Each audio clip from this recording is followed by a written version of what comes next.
O programa Saber Direito desta semana é com o professor Eduardo Bastos Mendonça. O curso é sobre Direito Constitucional. Tem dúvidas sobre o assunto? Então mande um e-mail para nós, saberdireito@stf.jus.br. Você também pode estudar pela internet, é só acessar o www.tvjustiça.jus.br. Olá, bem-vindos ao Saber Direito. Meu nome é Eduardo Mendonça, professor de Direito Constitucional. Nós estamos no curso sobre separação de poderes e judicialização da política. Essa é a nossa quarta aula. Nas três primeiras fizemos um apanhado doutrinário, basicamente, sobre a separação dos poderes e, na terceira, um apanhado também sobre a interpretação jurídica e, em especial, sobre a interpretação constitucional. Até aqui, vimos que a separação dos poderes determina que haja uma divisão funcional do poder. Portanto, o poder político estatal é partilhado em funções e essas funções são atribuídas a órgãos distintos, que são dotados de independência orgânica, portanto, sem subordinação de uns sobre os outros, e especialização funcional, pelo que recebem uma função típica que lhes dá fundamento. Sem prejuízo disso, é possível o exercício de funções atípicas, de forma pontual e nos casos expressamente previstos pela Constituição. Quanto à interpretação, vimos que há uma dimensão criativa inerente à atividade interpretativa que decorre da textura aberta da Constituição, decorre da sua especial proximidade com o fenômeno político.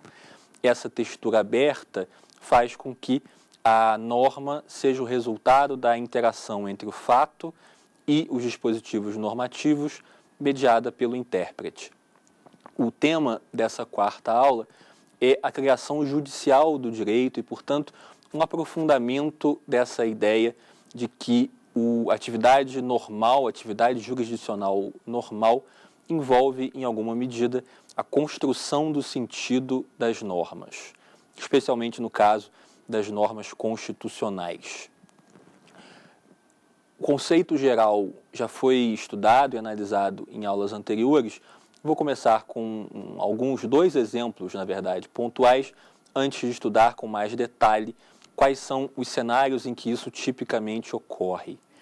O primeiro exemplo, que ajuda a ilustrar de que forma a atividade hermenêutica acaba envolvendo também uma dimensão criativa, é o da ação declaratória de constitucionalidade número 12, na qual o Supremo Tribunal Federal considerou válida a resolução do Conselho Nacional de Justiça que havia reconhecido, determinado a invalidade da contratação de parentes pelos órgãos do Poder Judiciário para as funções de confiança, o chamado nepotismo. Na época dessa resolução, houve uma sensível e acirrada discussão jurídica quanto à possibilidade de que essa decisão do CNJ pudesse envolver, em alguma medida, uma criação de novo requisito ou, mais ainda, de uma vedação ao acesso a determinados cargos públicos, o que, nos termos da Constituição, dependeria de lei. O Supremo Tribunal Federal, nesse caso, entendeu que não havia vedação, ou melhor dizendo, violação ao princípio da legalidade, tendo em vista que essa vedação ao nepotismo poderia ser extraída diretamente da Constituição, mais especificamente dos princípios da igualdade e da moralidade administrativas. Portanto, ao dizer que o princípio da moralidade, o princípio da impessoalidade e da isonomia tinham em sua dimensão central, tinham em seu próprio conteúdo essa vedação implícita ou nele inserida, o Supremo Tribunal Federal revela uma norma que não estava óbvia antes. E, nesse sentido, constrói a norma aplicável ao caso. Esse é um exemplo dessa dimensão criativa, dessa criação judicial do direito a qual eu me referi. Um outro exemplo que nós retomaremos logo adiante envolveu a criação da regra, ou pelo menos a identificação da regra, pela qual a troca de partido injustificada por parte de um parlamentar acarretaria a perda do mandato. Portanto, um dever de fidelidade partidária que foi identificado pelo Supremo Tribunal Federal a partir da interpretação da ordem jurídica e, mais especificamente, do princípio democrático. Essa hipótese também não estava prevista e, nesse sentido, houve quem entendesse que estaria havendo uma criação indevida do direito. Vistos os exemplos, passarei a uma análise um pouco mais cuidadosa de cenários em que tipicamente ocorre essa atuação criativa ou nos quais ela é mais visível. Esse ponto é até importante porque, em geral, ela pode ocorrer e nem sempre é percebida com toda clareza. O ministro Eros Grau, por exemplo, em uma passagem doutrinária, chega a dizer que o direito não passou a ter uma dimensão criativa, ele sempre teve, só que ela nem sempre foi constatada, foi percebida com clareza e, portanto, o que nós temos hoje é muito mais uma teorização e talvez um aprofundamento do fenômeno do que a criação de algo verdadeiramente novo. Então, como eu dizia, é possível imaginar 3 cenários em que essa atuação criativa, essa dimensão criativa, é especialmente pronunciada ou especialmente visível. O primeiro deles envolve a ponderação de princípios, da qual falamos pontualmente na aula anterior, ou ainda os casos em que o Supremo Tribunal Federal ou qualquer juízo identifica uma regra específica a partir da aplicação direta de determinado princípio. Um exemplo aqui foi esse que eu mencionei da vedação ao nepotismo, do qual se extraiu um comando específico a partir da interpretação e da aplicação direta desses princípios da impessoalidade, da moralidade previstos na Constituição. Há outros casos, muitos outros, envolvendo a ponderação. Sobretudo, enfim, um dos contextos típicos é a ponderação envolvendo a liberdade de expressão e outros valores também protegidos pela Constituição, como a privacidade, a intimidade e a proteção à imagem. Um exemplo especialmente interessante, também na jurisprudência do Supremo Tribunal Federal e nessa linha, envolveu a possibilidade ou não de publicação de escritos alegadamente racistas em face dessa discussão, desse conflito entre a liberdade de expressão e outros direitos da personalidade. E nesse caso específico também o direito de igualdade, do qual decorre a vedação a toda forma de discriminação. O precedente envolvia a publicação de livros no Rio Grande do Sul, livros que negavam o Holocausto. Ficou conhecido como caso Elvanger, em razão do paciente daquele habeas corpus, e o Supremo Tribunal Federal, por maioria, entendeu que a liberdade de expressão deveria ceder diante da proteção à igualdade e diante da regra específica que veda toda e qualquer forma de discriminação. Mas também aqui, e os votos vencidos revelam essa circunstância, havia a necessidade de atribuir um sentido ao princípio da liberdade de expressão e ao direito de igualdade, de modo a poder valorar, dentro desse contexto específico, qual deles teria o maior peso, qual deles deveria prevalecer.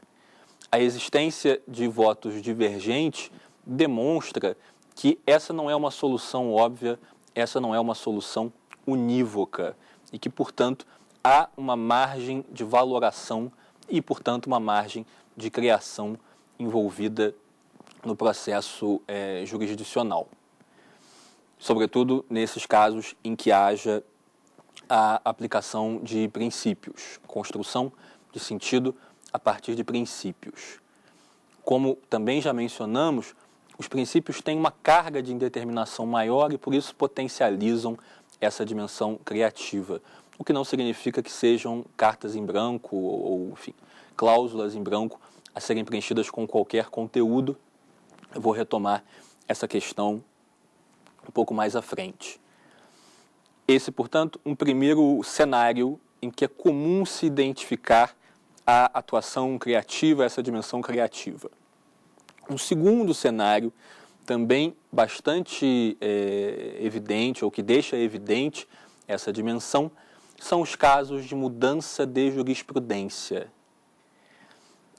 Esses casos não envolvem necessariamente uma maior dimensão criativa, mas a evidenciam, na medida em que, a partir dos mesmos textos normativos, o tribunal passa a entender, passa a atribuir um novo sentido sem que tenha havido uma mudança formal, uma mudança textual. Ou seja, a alteração aqui é basicamente uma alteração no sentido que se atribui a esses atos.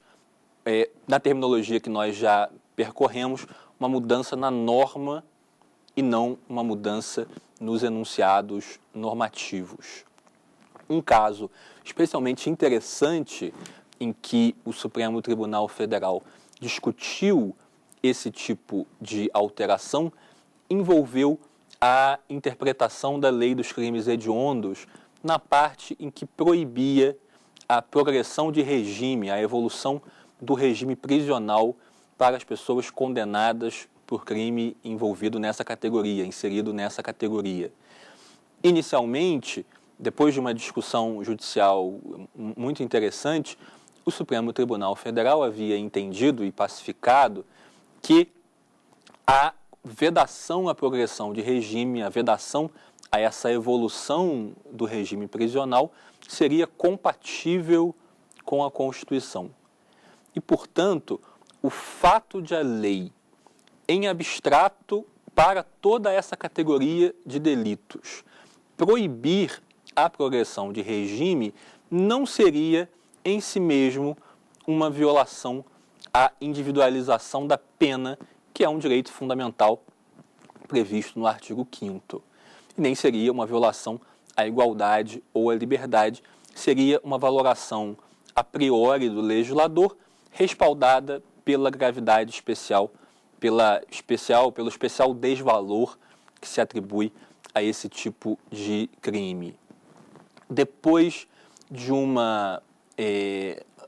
longo período em que prevaleceu essa visão, o Supremo Tribunal Federal modificou o seu entendimento, sobretudo a partir do habeas corpus 82.959, relatado pelo ministro Marco Aurélio, passando a entender que essa vedação seria, sim, incompatível com o princípio da individualização das penas e até com a regra geral de igualdade. Quer dizer, a lógica subjacente a esse princípio de individualização é a de que o comportamento do apenado deve ser determinante para a sua evolução ou estagnação no regime prisional para o desenvolvimento da sua pena, na medida em que esse comportamento atesta a ressocialização ou demonstra que o apenado mantém o mesmo comportamento antissocial que o levou à cadeia. Nesse caso específico, prevaleceu a posição do ministro Marco Aurélio, que de longa data, desde diante da mudança de jurisprudência, sempre reiterou esse seu entendimento. E aí ficou bastante claro que, diante dos mesmos textos normativos, é possível construir diferentes sentidos, diferentes normas. Nesse caso específico, como a mudança de jurisprudência tinha um impacto relevante, inclusive quanto a eventuais pretensões dos condenados a uma indenização, o tribunal fez questão de enfatizar que a mudança se daria dali em diante, que, portanto, todo e qualquer condenado que estivesse cumprindo pena teria direito a essa avaliação. Não era uma progressão automática, ele basicamente tinha direito a que o juiz da execução verificasse ou não o cabimento do benefício.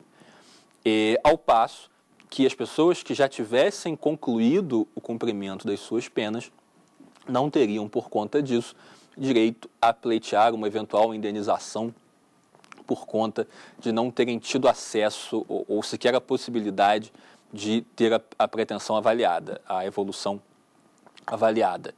E aí o tribunal destacou amplamente que essa mudança de jurisprudência ela estava inserida nesse processo de interpretação construtiva do direito e que, portanto, era uma circunstância inerente à jurisdição.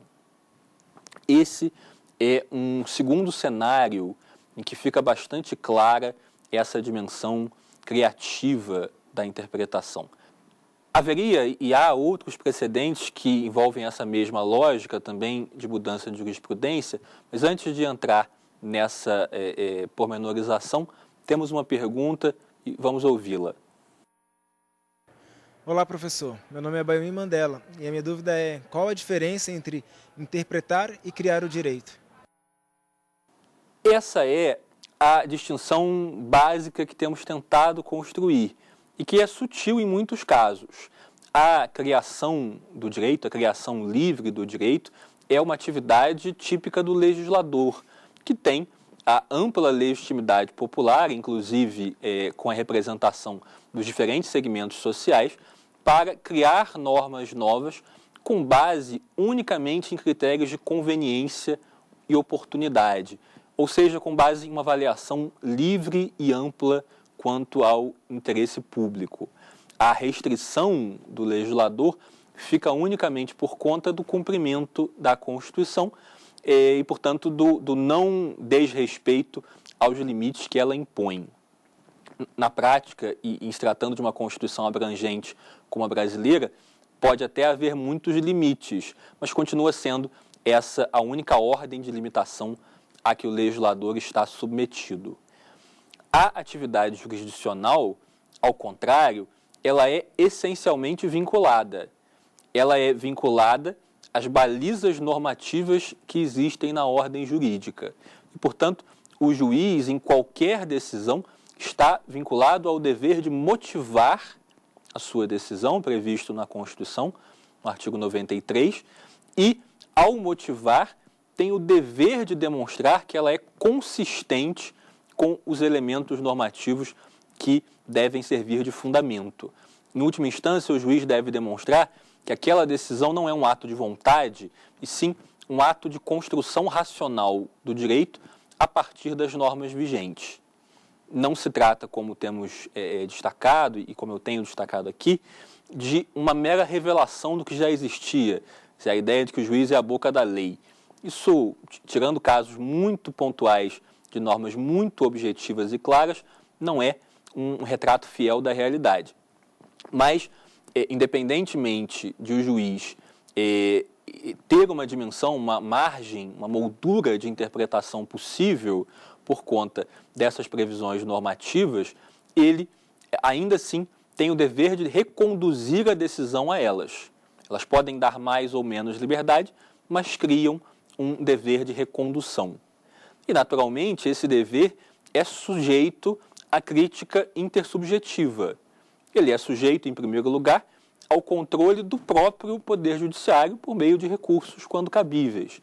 E mesmo quando esgotados, ou, se não cabíveis ou não utilizados, sempre é possível a crítica intersubjetiva, a crítica pública, feita pela sociedade em geral, pelos destinatários da decisão e, em alguns casos, até pela resposta que os outros poderes podem dar a essa decisão, por exemplo, mudando a legislação, até mudando a Constituição por meio de emenda, se for o caso. Portanto, a criação do direito pode envolver uma dimensão criativa, ao passo que a legislação ela é criativa por definição, limitada apenas numa borda por conta das vinculações e exigências que a Constituição prevê. São dois polos que se tocam, mas que, de certa forma, são simétricos. Quer dizer, as limitações de um são o pressuposto do outro e vice-versa. Com essa consideração, a gente pode voltar aqui no ponto em que estava. Nós já vimos até aqui que a interpretação envolve uma dimensão criativa, que isso é inerente à textura aberta dos dispositivos interpretados, que a norma não se confunde, portanto, com o enunciado, ela é o resultado a que se chega depois da interpretação haver sido feita, e já vimos que há cenários em que essa dimensão criativa é pronunciada ou fica um pouco mais clara, um pouco mais visível. O primeiro deles, envolvendo a aplicação direta de princípios, e um segundo, envolvendo as mudanças de jurisprudência. Casos em que, diante dos mesmos elementos textuais, o juiz, o intérprete, chega a normas diferentes, a sentidos diferentes para aquele mesmo conteúdo escrito. Há um terceiro cenário que também é particularmente claro, que deixa particularmente clara essa dimensão criativa, que é o contexto das chamadas decisões aditivas. Decisões que saem da lógica tradicional, binária, da jurisdição constitucional, do sim e do não, do válido e do inválido, e manipulam, de alguma maneira, os atos normativos ou o contexto em que as questões são colocadas. Essas decisões aditivas não são uma invenção brasileira, não são uma idiosincrasia brasileira, pelo contrário, elas são praticadas e reconhecidas no direito comparado, tal como é frequentemente destacado em votos do Supremo Tribunal Federal, e elas envolvem, muitas vezes, uma circunstância inevitável. O fato de que é preciso dar uma resposta constitucionalmente adequada a um determinado problema que se coloca, e muitas vezes a resposta constitucionalmente adequada não será um sim ou não, será a construção de uma gradação. Eu vou dar exemplos, ficar um pouco menos teórico, um pouco mais palpável. Mas mesmo antes disso, mesmo antes dos exemplos, a ideia de que o judiciário pode ficar a meio caminho, sobretudo a jurisdição constitucional, pode ficar a meio caminho entre manter uma norma plenamente válida ou declarar a sua invalidade, por si só, não é algo que deveria chocar. Quer dizer, se o tribunal tem competência para declarar a invalidade e retirar do mundo jurídico um ato produzido pelos outros poderes, do ponto de vista teórico, é menos invasivo que ele possa preservar esse ato com alguns temperamentos, com algum tipo de complemento que seja inevitável. Ou então, que possa colocar uma solução provisória no mundo jurídico, recolocando, enfim, devolvendo o debate para os demais poderes. Vou dar alguns exemplos e imagino que fique mais clara a discussão. Em dois casos, com especial ênfase, o Supremo Tribunal Federal se valeu de decisões claramente aditivas. O primeiro deles envolveu os mandados de injunção, em que o tribunal entendeu que o direito de greve dos servidores públicos não deveria ficar paralisado pela falta de uma lei regulamentadora. A Constituição prevê o direito de greve em geral, como direito fundamental, e prevê especificamente em relação aos servidores no artigo 37, inciso 7. E aí, nesse dispositivo, há a menção de que seria necessária uma lei específica regulamentadora. O STF sempre entendeu que, diante da falta de lei, da não edição da lei, em princípio, o direito não poderia ser exercido, mas essa situação de omissão inconstitucional, de falta da norma exigida, perdurou por muitos e muitos anos, na prática por cerca de 20 anos. E aí, o Supremo Tribunal Federal evoluiu na sua jurisprudência para entender que era devida e legítima a criação de uma solução temporária, uma solução que fosse capaz de permitir o exercício do direito enquanto o legislador permanecesse inerte. A solução que se deu, como se sabe, foi a aplicação provisória da Lei Geral de Greve, a lei aplicável aos trabalhadores da iniciativa privada, com as adaptações que se façam necessárias. Nesse mesmo precedente, o tribunal, além de resolver o caso, também deu um passo adiante na jurisprudência sobre o mandado de injunção, passando a entender que é sim possível a criação da norma faltante em caráter transitório para suprir a lacuna enquanto o legislador não haja atuado. Exatamente o que se fez nesse caso. Essa decisão do Supremo Tribunal Federal, embora possa parecer, e esse é o ponto central do nosso curso, embora possa parecer um exercício atípico da legislação, é, em última instância, a aplicação do direito ao caso concreto, levando em conta todas as peculiaridades do caso. Caso aqui entendido como a situação, não um caso específico, mas a situação concreta que foi levada ao conhecimento do tribunal. E em que medida é possível dizer que essa é a aplicação do direito ao caso ou à situação? No sentido que a Constituição prevê um direito fundamental, a Constituição exigiu uma atuação complementar, uma atuação integradora do legislador, essa atuação não foi executada e o resultado era a paralisação do direito. Portanto, a paralisação da eficácia da Constituição por um ato dos poderes constituídos. O Supremo Tribunal Federal, diante da sua competência como guardião da Constituição e como diante da sua competência específica para julgar o mandado de injunção, entendeu que a solução constitucionalmente adequada era aproveitar a legislação existente e estender os seus efeitos de modo a que ela cobrisse, não deixasse a descoberto o caso dos servidores públicos.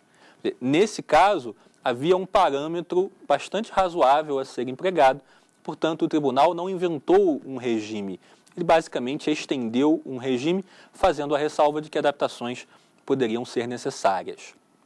Essa é claramente uma situação de decisão aditiva. E, nesse sentido, ela foge um pouco ao padrão, ao modelo convencional de separação dos poderes, mas corresponde a uma necessidade de efetivação da Constituição nesse cenário peculiar. Um outro caso interessante que envolve uma lógica parecida, um pouco menos intuitivo, talvez, é o caso da fidelidade partidária. Antes de comentá-lo, temos uma segunda pergunta que gostaria de chamar, por favor. Olá, professor. Meu nome é Fabiana Lopes Marinho. A minha dúvida é, o que significa a afirmação de que o STF atua como legislador negativo? Essa afirmação, amplamente tradicional na jurisprudência do Supremo, é baseada na teoria, na doutrina de Hans Kelsen, e parte da lógica que o legislador é, por definição, o legislador positivo e, portanto, inova na ordem jurídica, e o papel da jurisdição constitucional seria, basicamente, o papel de retirar do mundo jurídico, daí a referência a legislador negativo, retirar do mundo jurídico aquilo que, por alguma razão, fosse incompatível com a Constituição. Portanto, a jurisdição constitucional não cria nada, ela apenas retira aquilo que não se adequa, que não é compatível com as exigências da Constituição.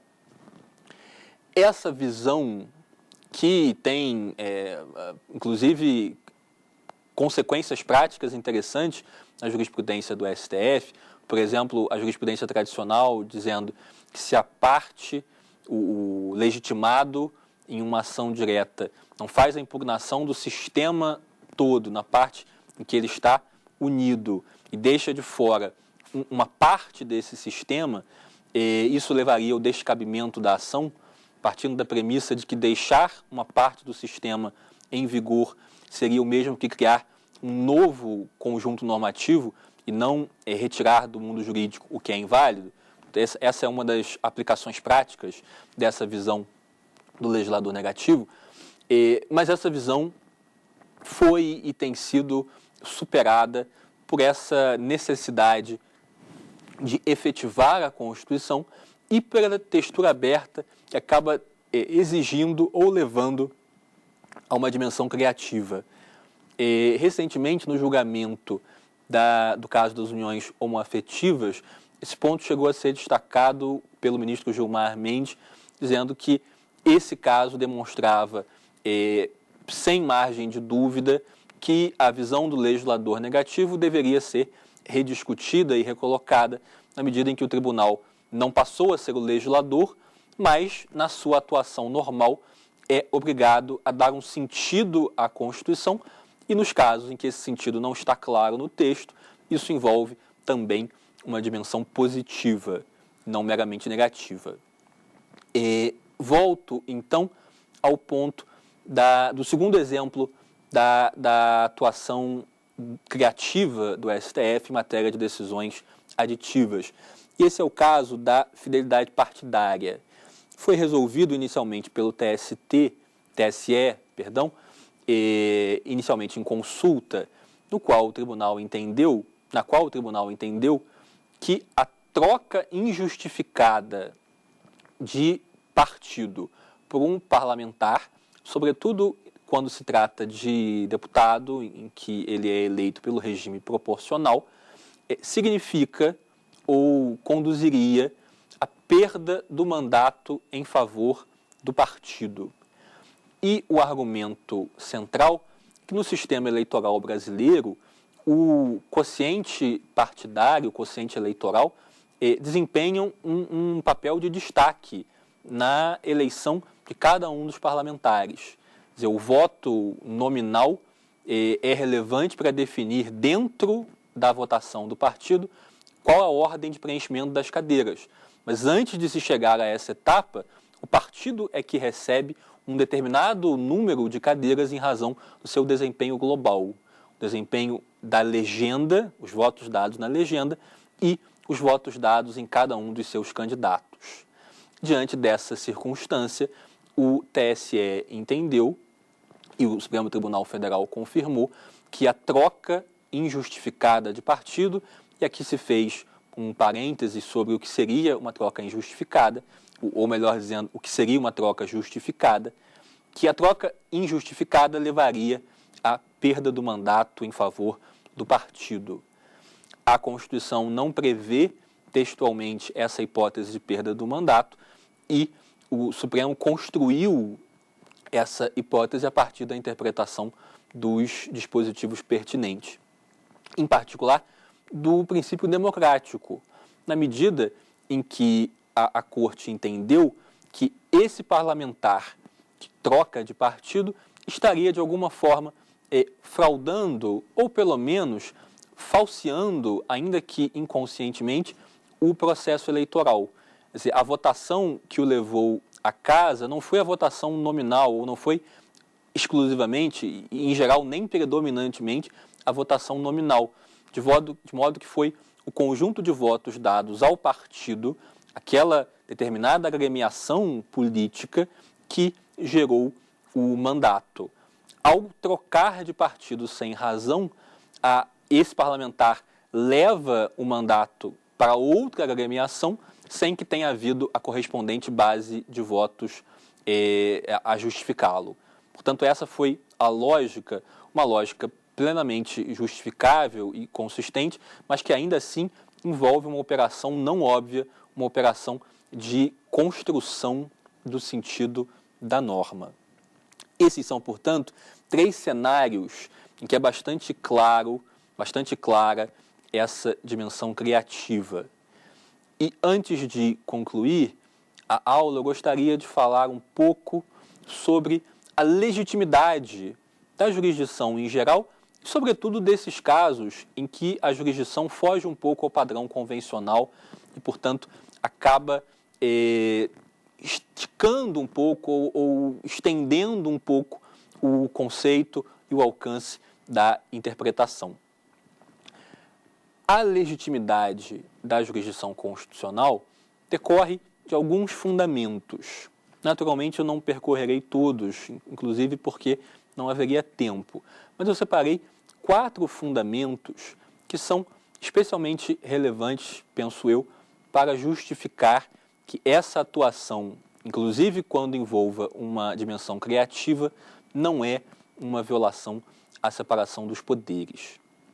O primeiro desses fundamentos é o fato de que a Constituição previu expressamente a competência do Judiciário e, em particular, do STF, para o controle de constitucionalidade, inclusive com todos os seus mecanismos, todos os múltiplos mecanismos de controle que são exercidos, com diferentes papéis.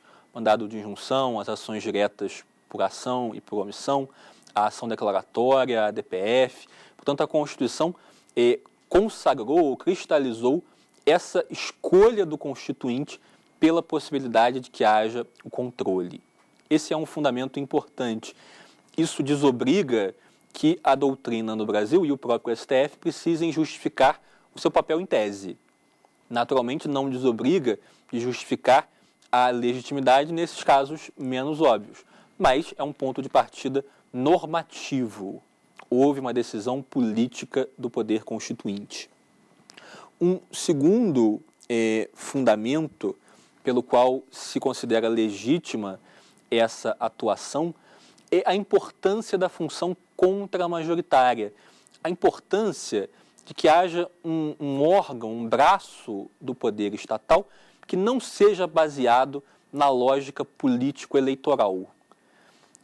Esse é o sentido preciso da ideia de função contramajoritária aqui, porque muitas vezes não se pode afirmar que a decisão judicial esteja de fato contra a vontade da maioria. Ao contrário, em muitos casos ela estará alinhada com essa vontade da maioria. Mas o ponto aqui é que o judiciário não se rege pela lógica político-partidária, pela lógica eleitoral, e nesse sentido é um órgão contramajoritário. É importante que haja um braço, ou pelo menos amplamente justificável, ainda que não seja indispensável, que haja um braço do poder estatal que segue uma lógica diversa, uma lógica de avaliação do conteúdo dos direitos das pessoas, de respeito a normas pré-constituídas. Isso evita que maiorias circunstanciais dominem o processo político e causem distorções, causem atropelos. Essa não é também aqui uma circunstância do Brasil, não é uma vicissitude do Brasil, é uma circunstância da democracia em todo o mundo e não por acaso a jurisdição constitucional é amplamente praticada em todo o mundo. Há precedentes no Supremo que destacam com muita ênfase essa função contramajoritária. Eu destaquei, separei 2, um mandado de segurança muito interessante relatado pelo ministro Celso de Mello, em que se garantiu às minorias parlamentares o direito à instauração de comissão parlamentar de inquérito, que no caso não estava sendo instalada porque um dos partidos majoritários não nomeava os seus membros nessa comissão. E aí o Supremo Tribunal Federal entendeu, no mandado de segurança 24.849, que era indispensável essa constituição da comissão de inquérito, pelo fato de que a Constituição expressamente reservou às minorias, no caso a 1/3 dos parlamentares da Casa, o direito à instauração do procedimento. Portanto, esse é um direito de investigação, de acompanhamento, de fiscalização das minorias, que não deve ficar obstado por circunstâncias eventuais do processo majoritário. Aqui, o tribunal atua para desobstruir esses canais de forma muito clara. E um outro caso também muito interessante, a ação direta 4.451, relatada pelo ministro Carlos Aires, em que se entendeu que não era correto interpretar a legislação eleitoral de forma a se banir, durante o período das eleições, programas de humor, programas de sátira, na medida em que a crítica, inclusive por essa via, é parte da livre circulação de ideias inerente ao processo democrático. Esse, portanto, é um segundo fundamento relevante de legitimidade da jurisdição constitucional. Tenho mais dois, mas antes disso temos uma pergunta e peço, por favor, que ela seja colocada no ar. Olá, professor. Meu nome é Alina Freitas. Como se pode falar em Estado de Direito se o juiz pode criar normas? Essa é a discussão que temos feito. Estado de Direito é o Estado subordinado à ordem jurídica, reduzindo ao termo mais básico, ao denominador mais básico dessa equação. E, modernamente, é o Estado subordinado à ordem jurídica democrática, o Estado democrático de direito. Na medida em que se entenda, como se tem entendido, que a democracia não se resume à regra majoritária, que ela exige também a proteção de minorias e o respeito às regras do jogo, a jurisdição constitucional, com a sua dimensão criativa inerente, não é uma violação ao Estado de Direito. É um determinado arranjo dentro do Estado de Direito, um determinado modelo de desenho institucional dentro do Estado de Direito. Mas esse é o tema do nosso curso em geral, a tentativa de justificar as bases em que essa atividade é exercida e, mais do que isso, de identificar os casos em que ela é exercida legitimamente e quando ela fica numa linha mais tênue. Termino com os dois últimos pontos de legitimação da jurisdição constitucional, que retomarei na próxima aula e, portanto, posso ser um pouco mais breve aqui. O primeiro, não é necessário, não é logicamente necessário dizer que a dimensão criativa da jurisdição constitucional significa incoerência ou significa voluntarismo. Pelo contrário, é perfeitamente possível reconhecer que a dimensão criativa pode ser exercida com base em parâmetros normativos e parâmetros razoáveis. Aqui, a jurisdição, em geral, está sujeita aos deveres de consistência e coerência. Portanto, ao dever de reconduzir as decisões a elementos normativos, que é a consistência, e a um dever de coerência, que é o dever de manter uma certa uniformidade e de manter um diálogo entre as próprias decisões. Elas não podem abruptamente desviar o sentido de forma voluntarista. Portanto, é possível e não só possível, como acontece, que ministros do Supremo ou juízes em geral cheguem a um resultado sem que esse lhes pareça o resultado mais desejável ou mais adequado do ponto de vista político. Nem tudo que é ruim é inconstitucional, nem tudo que é bom é constitucional.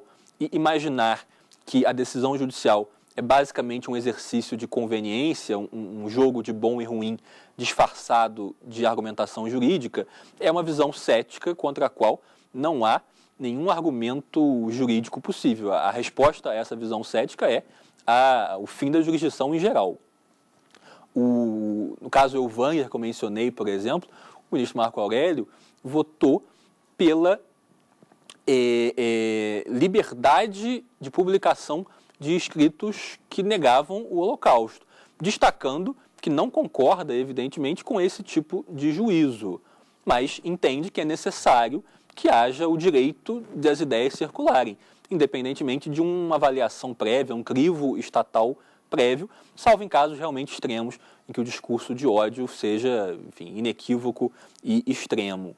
Portanto, nem tudo que é desejável automaticamente será convertido em decisão judicial. Essa é uma visão cética que não corresponde necessariamente à realidade. E o último ponto, que será mais bem desenvolvido na nossa última aula, é o fato de que a decisão judicial não é necessariamente o ponto final de um processo de debate público. Pelo contrário, ela muitas vezes suscita a continuidade do debate, traz novos argumentos ao debate e realimenta essa discussão mais ampla. Voltaremos a esse ponto na nossa última aula. Termino, portanto, fazendo uma brevíssima síntese, pela qual se chega ao seguinte: a atividade judicial envolve sim uma dimensão criativa, essa dimensão criativa mais claramente verificada em alguns cenários, como a alteração de jurisprudência, a aplicação direta de princípios constitucionais e as decisões aditivas, mas nem por isso ela é ilegítima ou voluntarista. Há elementos na ordem jurídica que permitem um controle intersubjetivo da consistência e coerência dessas decisões. Muito obrigado. Na próxima aula concluiremos esse raciocínio. Tem dúvidas sobre o assunto? Então mande um e-mail para nós, saberdireito@stf.jus.br. Você também pode estudar pela internet, é só acessar o www.tvjustiça.jus.br.